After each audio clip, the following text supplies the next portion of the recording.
গত 2 জুন 41 শিক্ষার্থীর বিরুদ্ধে শাস্তিমূলক ব্যবস্থা নেয় ইউনাইটেড ইন্টারন্যাশনাল ইউনিভার্সিটি। তাদের মধ্যে 24 জনকে স্থায়ী ও 16 জনকে করা হয় সাময়িক বহিষ্কার।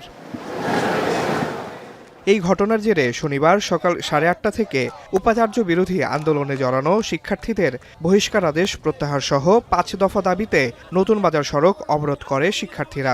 এ সময় বন্ধ হয়ে যায় কুড়িল থেকে বাড্ডা ও গুলশান অভিমুখী সড়কে যান চলাচল।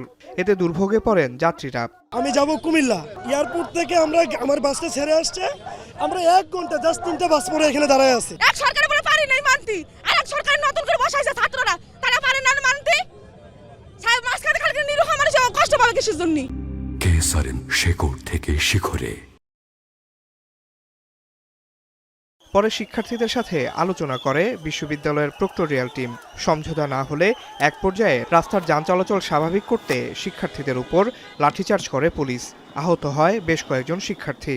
হঠাৎ করে সে কথা বলার মাঝখানে আমাদের উপর লাঠিচার্জ করা শুরু করছে। আমাদের কোনো কথা বলতে দেয়নি, কথা শুনে নাই। আমরা মাত্র 3-4টা মেয়ে ছিলাম, কেন আমাদের গায়ে হাত তুললো আজকে? পুলিশ প্রশাসন বিনা উস্কানিতে এসে লাঠিচার্জ করে, বুট দিয়ে পাড়া দেয়। বিকেলে পুলিশের মধ্যস্থতায় ফের প্রক্টরিয়াল টিমের সাথে শিক্ষার্থীদের বৈঠক অনুষ্ঠিত হলেও মেলেনি সমাধান। তবে আন্দোলন প্রত্যাহারের ঘোষণা দেন শিক্ষার্থীরা। তবে রোববার বাংলা ব্লকেট ও আমরণ অনশন কর্মসূচির হুঁশিয়ারি তাদের।